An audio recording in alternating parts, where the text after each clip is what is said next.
3 real stories from people who got lost in Appalachian forests. The Appalachian Mountains are beautiful, but anyone who's lived near them will tell you the same thing. People don't just get lost here. Sometimes, something leads them away.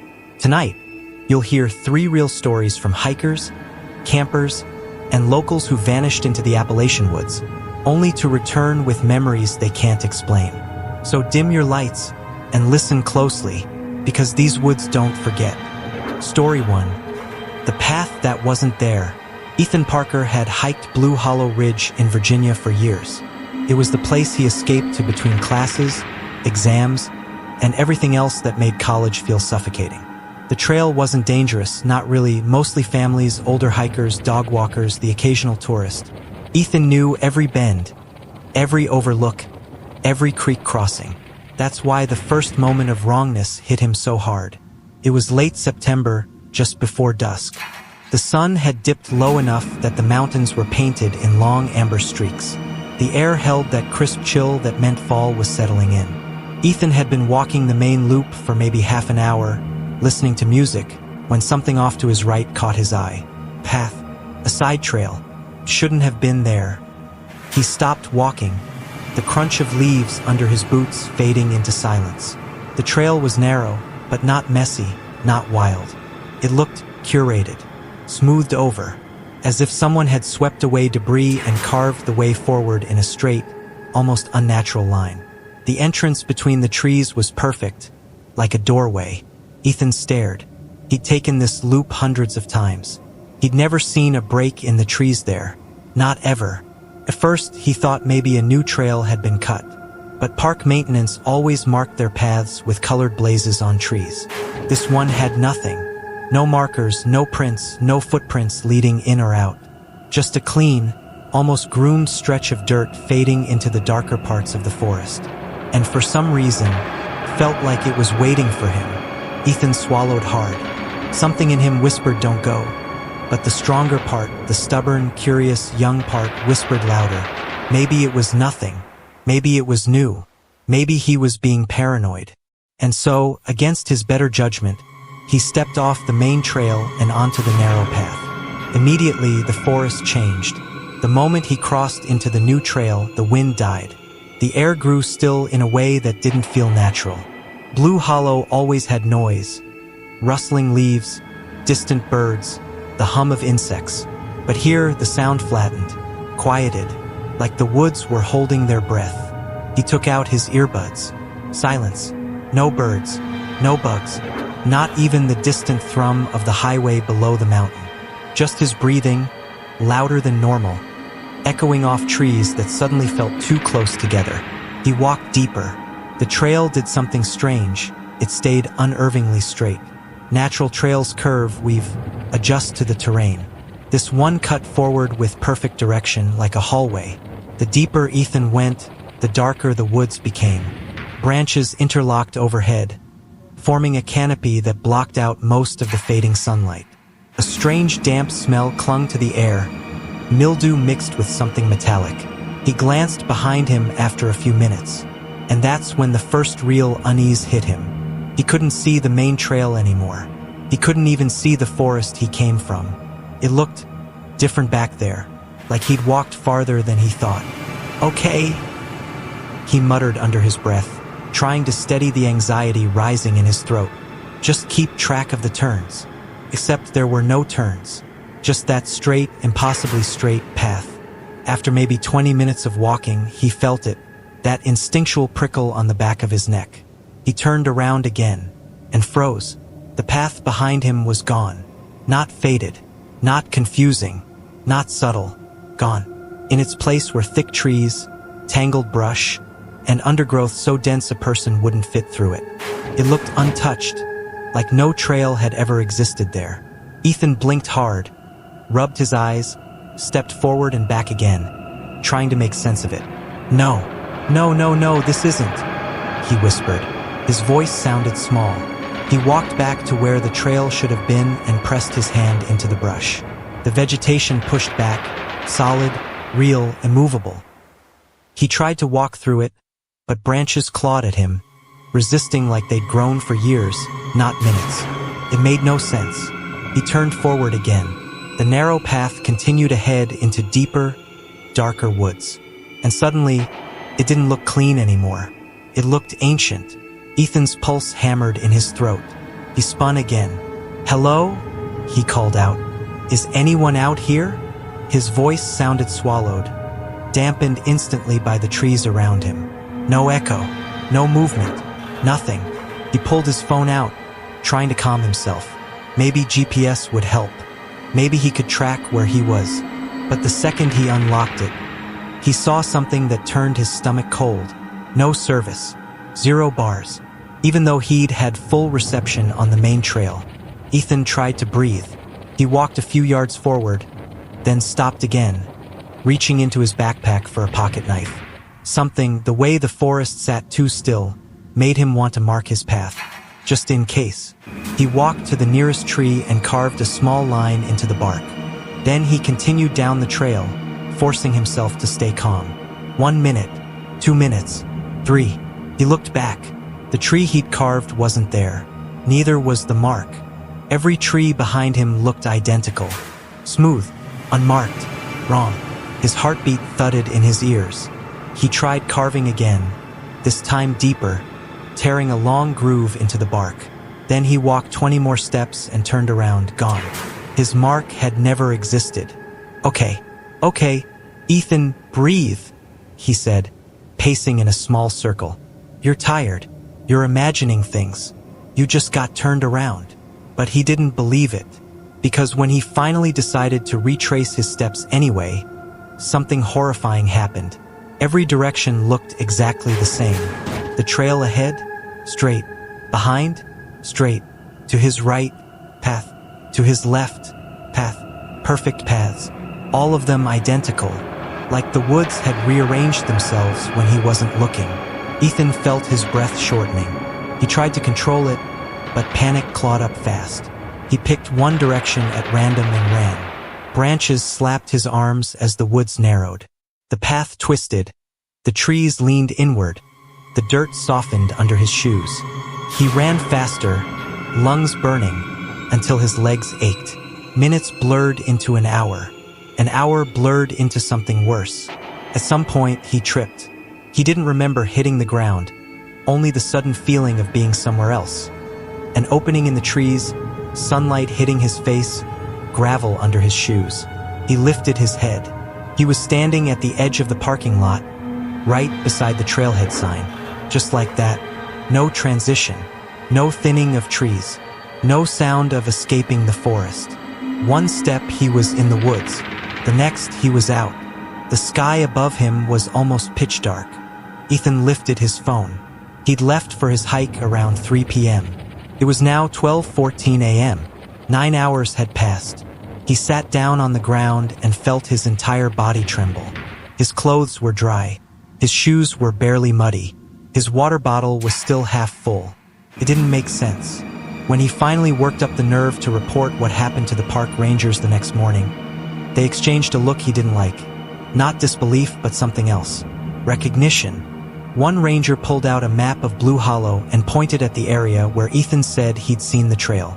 "There's nothing there," he said. "Never has been." Ethan insisted. He described the path in perfect detail. The ranger sighed, then leaned in and spoke quietly, almost reluctantly. "You followed a trail that wasn't on the map," he said. "That happens sometimes up here." Ethan swallowed. "What do you mean? Like, an animal trail?" The ranger hesitated before answering. "No," he said finally. "There are trails in these mountains that weren't made by us." Blue Square Story 2. The Girl Who Followed Her Name, 15,000 character version. In the fall of 2014, the Blue Ridge Mountains in western North Carolina were glowing with the orange fire of changing leaves. The air carried the unmistakable smell of cold earth and pine, and trails near the small mountain town of Elkview drew hikers every weekend. It was peaceful, quiet, familiar, and that sense of peaceful familiarity was exactly why Marissa chose to bring her 15-year-old sister, Claire, on a short hike that morning. They had spent the weekend at their family's old cabin, a place their parents had bought decades ago. It was nothing fancy, just a simple wooden structure with a stone chimney and creaky floors, but it sat on the edge of hundreds of acres of untouched forest. Their father used to tell them stories about those woods when they were kids. Stories about Cherokee spirits, strange echoes, and older Appalachian tales you weren't supposed to repeat after dark. Marissa used to laugh at them. Claire used to believe every word. The trail they chose that morning was called Whisper Ridge Loop, a short, one-hour path that wound gently through birch trees and sloped hills. The kind of trail you took kids on. The kind of trail with a sign-in sheet at the start and a warning poster about bears that no one took seriously. The day started out normal enough. They walked. They caught up. Claire talked about her new school, her new friends, her new decision to dye her hair some ridiculous color. Marissa teased her about it. The sun filtered through the trees in soft white beams, catching little particles of dust floating in the air. Everything was warm, calm, predictable, until they reached the halfway point. Claire slowed first. Then she stopped completely, like her body had frozen mid-step. Marissa took a few more strides before realizing her sister wasn't beside her anymore. "Claire? What's wrong?" No answer. Claire just stood there, eyes unfocused, staring into the deeper woods beyond the trail. She wasn't looking at anything specific, just into the dark. Marissa stepped closer, waving a hand in front of her sister's face. "Hello?" Earth to Claire. That's when Claire whispered it. A quiet, eerie, breathless whisper. "Someone's calling my name." Marissa blinked. "What?" Claire didn't look at her, didn't move. She just whispered again, a little louder this time. "Marissa, someone's calling me." The forest was still, silent. Marissa heard nothing, just the distant rustle of leaves and the faint hum of wind moving through the treetops. She forced a laugh. "Okay, no, there's no one out here. It's just us." But Claire shook her head slowly. "It sounds like you," she whispered. "Your voice. But it's coming from over there." She lifted her hand and pointed deeper into the woods, far off the trail, toward an area thick with trees and shadows. Marissa felt a chill crawl up her arms. Claire, stop messing around. Seriously. But Claire wasn't messing around. That much was obvious. Her expression wasn't playful or dramatic. It was vacant, almost trance-like. Her pupils were slightly dilated. Her lips parted like she was listening for something distant, something only she could hear. Then Claire took a step toward the woods. "Claire, hey!" Marissa grabbed her arm, and for a split second, Claire stood still. Then she twisted, hard, harder than a 15-year-old girl should have been able to twist. Marissa felt Claire's arm wrench from her grip, felt her nails scrape against her skin as her sister broke free with sudden, unnatural strength. Before Marissa could react, Claire bolted, straight into the trees.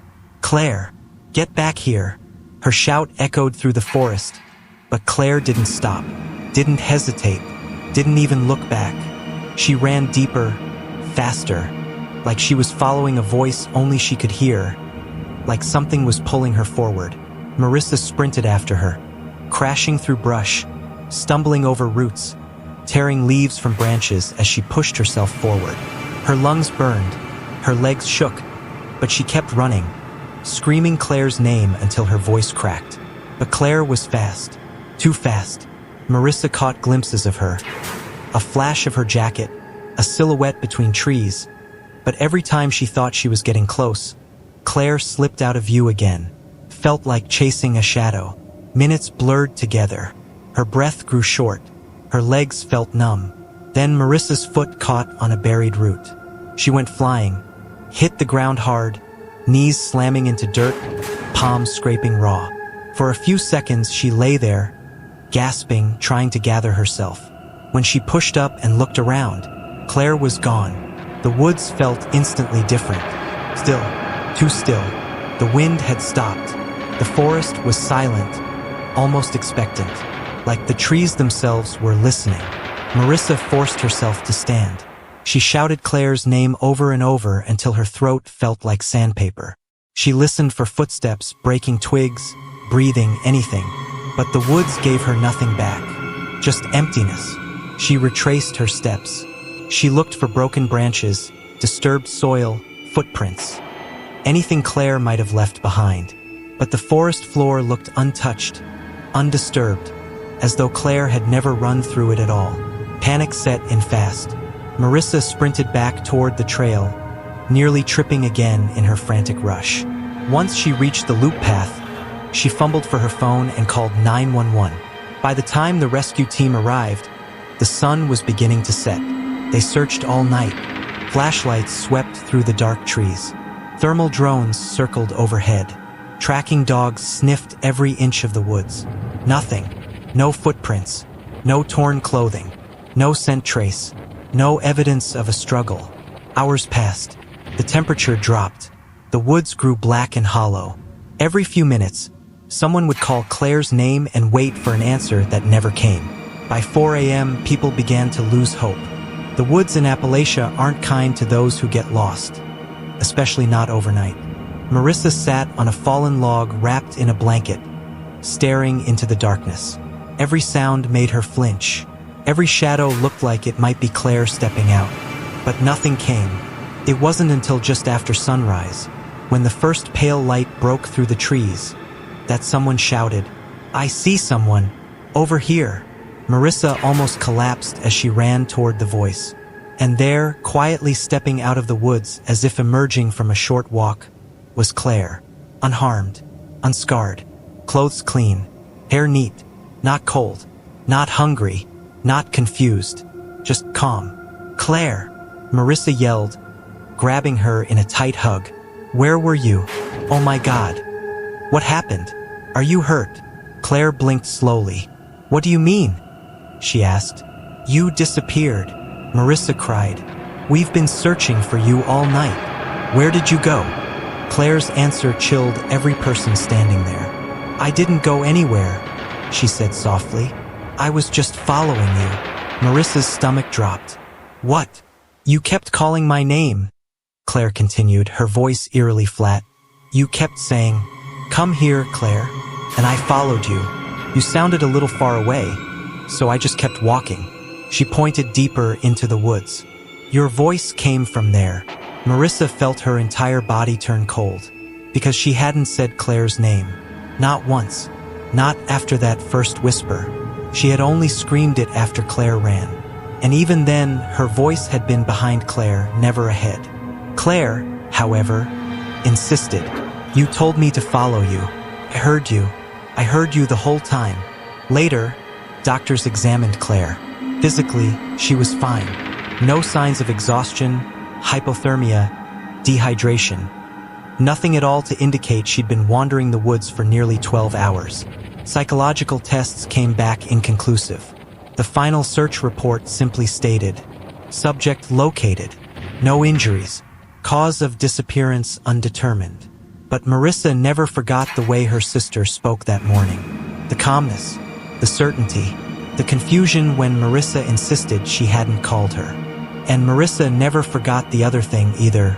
When Claire stepped out of the trees, she came from a direction no trail led to, a part of the forest untouched for decades, a place no person should have been able to reach safely. To this day, Claire refuses to talk about what she heard. And to this day, Marissa refuses to hike that loop again. Because somewhere out there in the Appalachian woods, something called Claire by name, something that sounded exactly like her own sister, and something that still might be calling. Story 3. The Cabin That Answered Back, 15,000 character version. Jake Collins grew up in the mountains of West Virginia, the kind of man who felt more comfortable in the woods than he ever did in a crowded town. His father had taught him to hunt, to track, to read weather by the smell of the wind. And for most of his adult life, Jake treated the Appalachian wilderness like an old friend, quiet, steady, predictable. But the older locals never called the forest predictable. They called it alive. They told stories, 2 stories Jake always brushed off. Stories about whispers in the trees. Stories about things that knocked on walls after dark. Stories about the woods testing you, calling you, mimicking you. Jake knew every one of those tales, and he didn't believe a single one. Not until the night the woods answered back. Jake spent most hunting seasons at a small wooden cabin deep in the backcountry, 5 miles off the nearest dirt road.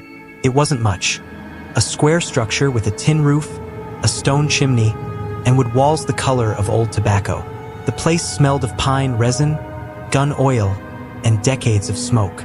Jake liked that smell, felt honest. He'd been staying there for 3 nights already, tracking a large buck he'd spotted near the ridge. The days were cold, the nights were colder, but Jake didn't mind. He'd made that trip dozens of times. The evening it happened began like any other. The sun had slipped behind the mountain line, leaving the forest washed in a heavy blue gloom. Jake lit a lantern on the wooden table and started preparing dinner. Just a can of beans and some cornbread he'd brought from home. The cabin creaked with the settling of old wood. The fire in the stone hearth crackled softly. Outside, the wind rustled leaves like a distant whisper. Nothing unusual. Not yet. Jake was stirring the pot on the stove when he heard it.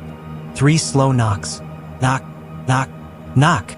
Even, measured, like someone intentionally spacing the blows. Jake paused mid-stir. He wasn't expecting anyone. No one knew he was out here. No one came this deep unless they had a reason. He grabbed the lantern, walked to the door, and opened it. The cold hit him instantly, but there was no one. Just the dark woods breathing slowly around the cabin, tree shadows swaying like tall, patient figures. Moonlight barely touched the ground through the dense canopy. Jake stepped outside, lantern high, scanning the tree line. "Hello?" he called out. "Someone out here?" Silence. He waited, listened. Nothing but the soft hiss of wind moving through dead leaves. Jake closed the door, shook his head, and sat back down by the stove. Probably an animal, he told himself. A branch. The wind. 10 minutes passed. Then, knock, knock, knock, from the back door. Jake spun around so fast the lantern nearly tipped. He grabbed his shotgun from beside the fire and moved silently across the cabin. His boots hardly made a sound on the wooden floor. He pressed his ear against the back door. The wood was cold. He waited. Nothing. Jake swung the door open. Once again, the night was empty. No tracks in the dirt. No broken twigs. Just a still, breathless quiet. A quiet that felt wrong. He stepped around the cabin, inspecting the perimeter. Front to back, left to right, nothing. The hairs on his arms prickled, but he forced himself to stay calm. Appalachia was full of strange noises. Echoes carried in bizarre ways. Sound bounced between ridges. Maybe the first knocks hadn't even come from the front door at all. Jake locked both doors, bolted the windows, and returned to the fire. But the warmth didn't reach his bones anymore. He sat by the hearth, shotgun across his lap, pretending to eat but barely touching the food. The fire cast long orange shadows across the cabin walls. The lantern flickered in the corner like it was struggling to stay awake. Then, softly, almost like a small animal, something moved on the roof. A light, slow scrape, first near the front, then sliding toward the back, then directly above him. Jake froze. The scraping wasn't heavy, like a bear or raccoon. It was too slow, too controlled, like fingers dragging across wood. He gripped the shotgun tighter. The sound circled, then stopped, right over his head. "Hey!" Jake shouted. "I'm armed. You hear me?" Silence. Silence that hummed. Somehow, like the air itself was holding its breath. Jake stepped back so slowly that his boots barely touched the floor. He didn't dare take his eyes off the ceiling. After nearly a minute, the scraping resumed, moving in a deliberate pattern, slow enough to raise goosebumps across his entire body. Something was up there, and whatever it was, it knew he was listening. The fire crackled, one ember snapping loudly. And then, a voice, a soft voice, a whisper drifting down the chimney like smoke. "Let me in." Jake's blood turned to ice. "It's cold out here," the voice breathed. "Let me in." He stumbled backward, nearly falling over the wooden chair. The voice wasn't deep or monstrous. It sounded human, soft, hungry, lonely. Jake pointed the shotgun at the fireplace, heart hammering so loudly he swore the voice could hear it. "Stay away from me," he yelled. Silence again, but this time it wasn't empty. This time it felt like the woods themselves were listening. This time the silence felt answered. The voice never spoke again, but the cabin never went silent either. The scraping resumed, sometimes fast, sometimes slow, sometimes directly above the chimney, sometimes moving to the far corner of the roof. Nothing tried the doors again. Nothing knocked. Whatever was outside, that thing that pretended to be human, seemed content just to move, to slide, to stalk across the tin roof as Jake sat below, trembling and sleepless, shotgun trembling in his hands. Every creak of the cabin made him flinch. Every gust of wind made him think he'd hear the voice again. The hours passed the way nightmares do. Longer than they should, darker than they should, heavier than they should. Jake didn't sleep, not even for a second. He sat in that chair, eyes fixed on the fire, waiting for dawn like it was the last lifeline he had. And when the glow of morning finally seeped between the boards of the window shutters, the scraping stopped, just stopped, like whatever was up there didn't want to be seen in daylight. Jake didn't pack, didn't clean, didn't even look back. He slung his pack over his shoulder, grabbed his shotgun, opened the cabin door, and stepped into the cold, early light without hesitation. He walked the 5 miles back to his truck in near silence. Birds didn't sing. Wind didn't move. Not once did he shake the feeling he was being watched from between the trees. When Jake finally reached the ranger station, he was pale, exhausted, shaking from more than cold. The on-duty ranger, a man in his 60s, took one look at Jake's face and set his paperwork aside. What happened? Jake told him everything. The knocks, the roof, the voice in the chimney. The ranger didn't laugh, didn't look surprised. He just nodded slowly. When Jake finished, his voice cracking from fatigue, the ranger said 2 sentences Jake never forgot. "Up here, you don't answer the woods, because sometimes the woods answer back."